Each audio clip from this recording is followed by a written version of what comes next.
Assalamualaikum warahmatullahi wabarakatuh. Kembali lagi di Lesson Education. Oke teman-teman, pada kesempatan kali ini kita akan masuk ke part 51.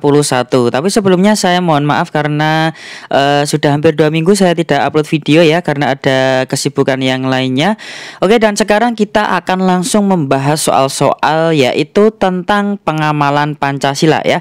Di sini nanti tentang butir-butir pengamalan Pancasila yang ada 45 butir itu ya.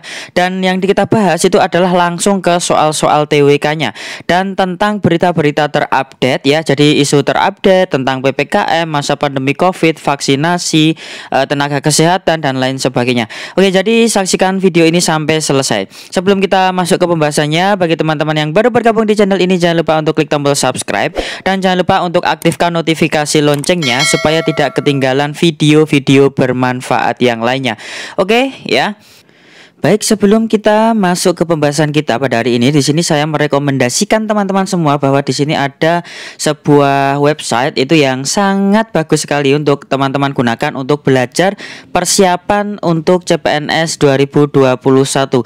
Nah, teman-teman tidak usah bingung, nanti silahkan cek di deskripsi di bawah, yaitu nanti akan ada link, silahkan langsung diklik saja, bisa menggunakan HP, bisa menggunakan laptop ya. Nanti banyak sekali materi-materi yang bisa dipelajari. Nah, kemudian seperti ini ya, materinya banyak sekali, ada materi tryout, paket soal yang akurat, kemudian latihan soal dan tryout, aplikasi sistemnya juga CAT, hasil tryoutnya lengkap, pengerjaannya online ya, bisa di mana saja dan kapan saja seperti itu. Nah, jadi bisa diakses dengan mudah dari handphone Anda. Dan kita masuk ke pembahasannya ya. Kita masuk ke soal yang pertama. Ya, jadi soalnya seperti ini. Nanti silahkan teman-teman untuk dijawab terlebih dahulu, bisa di stop videonya. Kemudian setelah kalian menjawab, kemudian kita akan membahasnya. Oke, pertanyaan yang pertama, sebutan istilah PPKM belakangan ini jadi banyak disebut setelah pemerintah memberlakukan sejumlah pembatasan guna menekan lonjakan kasus COVID-19 di Indonesia. Baru-baru ini pemerintah memutuskan untuk menetapkan pemberlakuan pembatasan kegiatan masyarakat atau bisa disingkat dengan PPKM darurat yang berlaku mulai 3 sampai 20 Juli 2021. PPKM darurat tersebut akan lebih ketat ketimbang PSBB maupun PPKM mikro yang juga sudah diberlakukan oleh pemerintah sebelumnya. Pelaksanaannya dilakukan di kabupaten atau kota di Jawa dan Bali. Bahkan yang terbaru ada 15 wilayah di luar Jawa dan Bali yang turut memberlakukan PPKM darurat.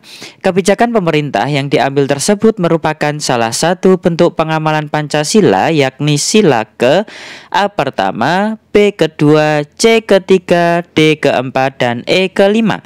Oke, silakan dijawab dulu teman-teman. Di stop dulu videonya. Kalau sudah, sekarang kita akan membahasnya. Oke, jadi di sini diceritakan tentang PPKM ya.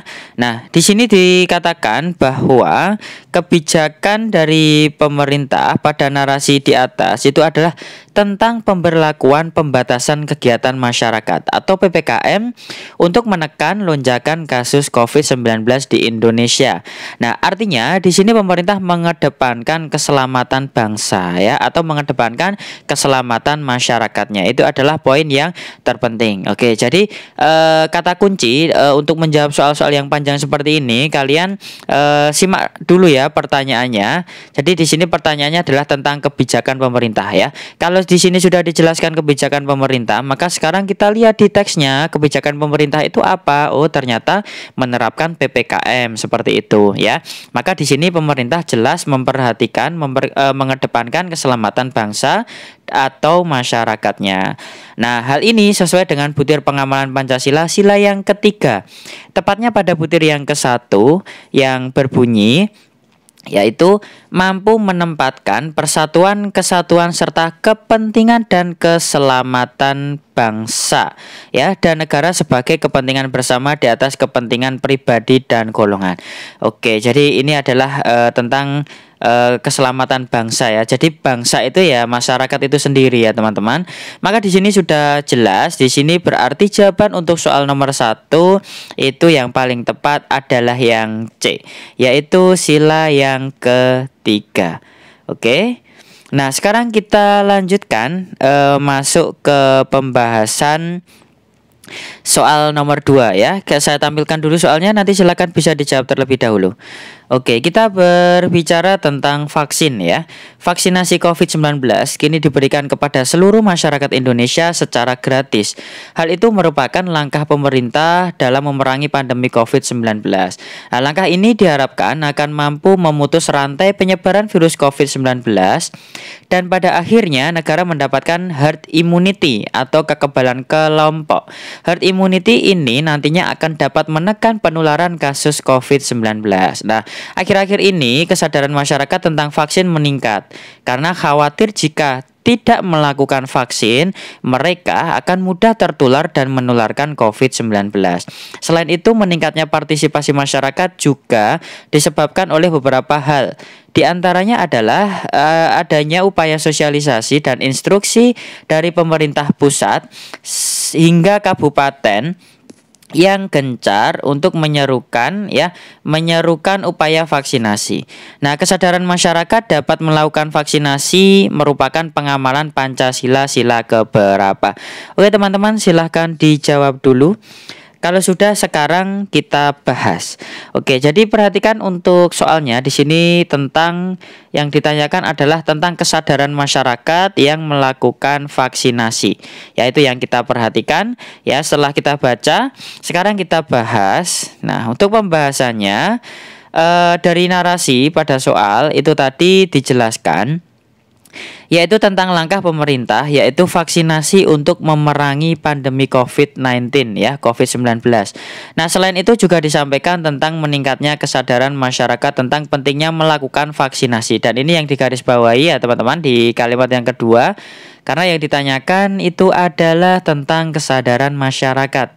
Nah, kemudian jadi di sini di soal ini memang banyak sekali kata-kata yang mengecoh ya, yang membuat kita ini pasti masuk sila kedua. Ini pasti masuk sila ketiga. Ini pasti masuk sila ke-5 seperti itu. Itu banyak kata-kata yang mengecoh ya. Jadi misalnya kata herd immunity ya atau kekebalan kelompok. Jika pada soal yang ditanyakan itu adalah tentang herd immunity atau kekebalan kelompok, maka jelas akan masuk ke butir sila yang ketiga ya, karena di sini tentang persatuan yaitu tentang kekebalan kelompok. Itu kalau yang ditanyakan adalah tentang herd immunity-nya. Nah, di soal ini ternyata teman-teman yang dijelaskan, yang disampaikan atau yang ditanyakan itu adalah tentang kesadaran masyarakatnya dalam melakukan vaksinasinya. Nah, setelah kita membaca soal tersebut, kemudian kita kembali lagi ke narasinya, yaitu tentang kesadaran masyarakatnya. Ternyata mereka sadar karena apa? Ini dijelaskan karena khawatir jika tidak melakukan vaksin mereka akan mudah tertular ya. Jadi kekhawatiran mereka tertular dari orang lain atau bisa menularkan orang lain. Oke. Ya, di sini dijelaskan, namun pada soal ini yang ditanyakan adalah tentang kesadaran masyarakatnya, bukan herd immunity ya atau yang lainnya dalam melakukan vaksinasi ya. Artinya masyarakat ini menjunjung tinggi nilai kemanusiaan ya, karena mereka memperhatikan diri mereka sendiri ya. Selain itu mereka juga memperhatikan orang lain ya. Maka di sini sesuai dengan sila yang kedua yaitu butir yang ke-6 ya. Butir yang ke-6 itu berbunyi yaitu menjunjung tinggi nilai-nilai kemanusiaan seperti itu. Oke ya, sudah paham. Jadi di sini jawaban yang paling tepat itu adalah yang B. Oke ya, jadi sila yang kedua. Memang kalau dikaitkan dengan sila kedua, ketiga, kemudian kelima itu memang hampir mirip semuanya. Oke ya, jadi kita lihat konteks soalnya itu tentang apa. Oke, sekarang kita lanjut ke soal nomor 3. Soal yang nomor 3 saya tampilkan dulu soalnya. Kalau sudah dijawab nanti kita akan membahasnya. Jadi pandemi COVID-19 di Indonesia itu belum berakhir ya. Jelang setahun kemunculannya, COVID-19 itu mengakibatkan kerugian yang tidak sedikit. Berbagai upaya untuk mengendalikan pandemi telah dilakukan pemerintah, mulai dari tingkat pusat hingga tingkat daerah. Namun, hal tersebut tak akan cukup jika tidak dibarengi dukungan dari semua pihak untuk memikirkan dampak nyata yang dihadapi masyarakat. Nah, keberadaan para relawan menjadi sangat berarti dalam penanganan pandemi COVID-19. Per 3 Juli 2020, tim relawan gugus tugas percepatan penanganan COVID-19 atau gugus tugas nasional mencatat sebanyak 30.924 relawan medis maupun non-medis terdaftar untuk membantu percepatan penanganan COVID-19 di Indonesia. Keberadaan relawan dalam membantu penanganan kasus COVID-19 di Indonesia merupakan bentuk pengamalan sila keberapa? A pertama, B kedua, C ketiga, D keempat, atau E kelima. Oke, silahkan dijawab dulu teman-teman. Kalau sudah, sekarang kita akan membahasnya. Jadi pembahasan untuk soal nomor 3 ini ya. Di sini kita mempunyai kata kunci relawan ya. Ini sudah kita bahas di video yang sudah lama, yaitu tentang kata kunci menentukan sila kedua dan sila kelima ya. Itu sudah saya bahas. Jadi di sini kata kuncinya adalah relawan ya. Relawan itu artinya tentang kemanusiaan. Oke. Ya, tentang kemanusiaan. Nah, di sini relawan adalah orang yang melakukan sesuatu dengan sukarela, tidak karena dipaksa atau diwajibkan dalam berbagai kegiatan kemanusiaan. Oke, itu secara definisi ya, teman-teman. Ya, hal ini sesuai dengan butir Pancasila, yaitu sila kedua, butir yang ketujuh yang artinya yang berisi gemar melakukan kegiatan kemanusiaan. Contohnya adalah menjadi relawan ya untuk ikut melakukan percepatan agar COVID-19 di Indonesia itu signifikan berkurang dan berakhir seperti itu. Oke ya, jadi jawaban yang paling tepat untuk soal nomor 3 ini adalah yang B, yaitu sila yang kedua. Oke teman-teman, sekarang kita masuk ke soal yang keempat. Oke, saya tampilkan soalnya. Kita baca dulu, kalau sudah nanti kalian silahkan untuk menjawabnya terlebih dahulu. Gubernur Jawa Tengah Ganjar Pranowo menggelar diskusi dengan seluruh kepala desa se-Kabupaten Cilacap mengenai kondisi COVID-19 di desa masing-masing. Acara ini bertajuk Rembuk Desa. Rembuk Desa adalah agenda utama kunjungan Gubernur Jawa Tengah ke Cilacap. Acara ini diikuti oleh 284 kepala desa dan lurah di 24 kecamatan di wilayah Kabupaten Cilacap secara virtual dan disiarkan langsung di akun sosial media Gubernur Jawa Tengah. Rembuk Desa bertujuan untuk mengetahui apakah kepala desa dan lurah paham akan situasi dan kondisi warganya dan memberikan solusi jika ada permasalahan yang belum terselesaikan. Ganjar menyatakan kondisi di tingkat desa di Kabupaten Cilacap sudah baik. Secara umum, kepala desa paham akan kondisi warganya. Nah, sikap Gubernur Jawa Tengah mencerminkan butir Pancasila sila yang keberapa? A pertama, B kedua, C ketiga, D keempat, E kelima. Oke teman-teman, silahkan untuk bisa dijawab terlebih dahulu. Kalau sudah, sekarang kita akan membahasnya. Oke ya, jadi pembahasannya ini adalah di sini tentang Gubernur Jawa Tengah yang mengadakan sebuah virtual meeting ya dengan bertajuk Rembuk Desa. Nah, di sini kita punya kata kunci kita adalah diskusi. Oke, di kalimat yang atas tadi kata kunci kita adalah diskusi. Selain itu acaranya juga bertemakan tentang rembuk desa ya. Jadi rembuk desa itu dalam bahasa Jawa itu rembuk ya. Rembuk itu artinya bisa diartikan dengan musyawarah. Oke ya, jadi ada kata diskusi ya, ini sebagai kata kunci kita ya. Kemudian rembuk itu adalah musyawarah. Jadi jelas sekali teman-teman bahwa ini sesuai dengan butir Pancasila, yaitu sila yang keempat ya. Jadi hampir semua butir di sila yang keempat itu teman-teman itu menjelaskan tentang musyawarah. Oke ya, jadi di sini jawaban yang paling tepat untuk soal nomor 4 itu adalah yang D, yaitu sila keempat. Oke, kita lanjutkan sekarang, kita masuk soal yang kelima. Oke, kita baca dulu soalnya. Perjuangan para tenaga medis dalam melawan COVID-19 belum berakhir. Mereka yang berada di garda terdepan rela mengorbankan waktu, pikiran, tenaga, dan nyawa demi menyelamatkan ratusan banyak ribuan pasien berstatus orang dalam pemantauan atau ODP, pasien dalam pengawasan atau PDP, hingga positif COVID-19. Banyak dari mereka yang sulit pulang ke rumah untuk bertemu keluarga demi mencegah penularan. Rasa suka dan duka menemani para pahlawan medis ya selama berjuang melawan pandemi ini. Hal yang paling disyukuri adalah kesempatan untuk dapat menolong orang lain dan memberikan pelayanan sesuai sumpah profesi. Rasa kompak dan saling membantu menjadi keharuan tersendiri di tengah kecemasan dan ketidakpastian ini. Perjuangan tenaga medis yang digambarkan di atas dalam melawan COVID merupakan pengamalan Pancasila sila keberapa? A. Pertama, B. Kedua, C. Ketiga, D. Keempat, dan E. Kelima. Oke teman-teman, silahkan untuk dijawab dulu. Kalau sudah, sekarang kita akan membahasnya. Oke, pasti di sini teman-teman banyak yang menjawab sila kedua, sila ketiga, sila kelima. Oke, sekarang kita bahas ini sila keberapa. Kalau sila pertama bukan ya sepertinya ya, karena tidak ada kaitannya dengan keagamaan.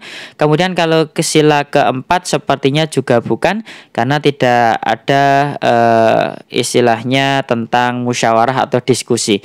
Oke, maka kita akan bahas di sini. Oke, jadi pada teks di atas teman-teman itu disampaikan bahwa tenaga medis itu rela mengorbankan waktu, pikiran, tenaga, dan nyawa. Ya, sebelum ke sini kita lihat dulu ya, lihat dulu tentang apa? Tentang perjuangan tenaga medis. Ini adalah yang ditanyakan. Jadi konteksnya itu adalah tentang perjuangan dari tenaga medis. Ya, memang kalau dikaitkan dengan sila kedua, 3, 5 itu pasti terkait teman-teman. Karena memang setiap Pancasila, setiap butir itu memang saling terkait. Tapi konteksnya kita lihat soalnya ternyata seperti ini. Dan di sini adalah rela mengorbankan waktu ya. Selain itu kita juga temukan tadi ya sebagai pahlawan ya, pahlawan medis ya, berjuang melawan pandemi dan lain sebagainya. Nah, di sini teman-teman kita punya kata kunci yaitu rela berkorban ya. Rela berkorban di sini ya tadi ya, rela mengorbankan tadi sesuai dengan soalnya ya, yaitu soalnya adalah tentang perjuangan ya, rela berkorban. Ya, diberarti hal ini sesuai dengan sila yang ketiga teman-teman ya. Butir kedua itu sanggup dan rela berkorban untuk kepentingan negara dan bangsa apabila diperlukan, seperti itu. Oke ya, jelas ya. Maka di sini jawaban yang paling tepat itu adalah yang C. Oke, sila yang ketiga. Oke teman-teman, mungkin itu saja di video kali ini. Kita bahas sampai 5 soal. Nanti silahkan tuliskan di kolom komentar. Kita akan membahas apa lagi setelah ini. Silahkan ya tuliskan di kolom komentar. Dan jangan lupa teman-teman untuk dukung terus channel ini dengan klik tombol subscribe. Dan jangan lupa untuk aktifkan notifikasi loncengnya. Dan juga silahkan teman-teman bisa share link dari video ini ke teman, saudara, tetangga, dan lain sebagainya supaya bermanfaat. Dan semoga yang sedang berjuang di CPNS dan P3K 2021 ini dimudahkan dan semoga diterima. Amin ya rabbal alamin. Oke, terima kasih. Sampai bertemu kembali di video selanjutnya. Wassalamualaikum warahmatullahi wabarakatuh.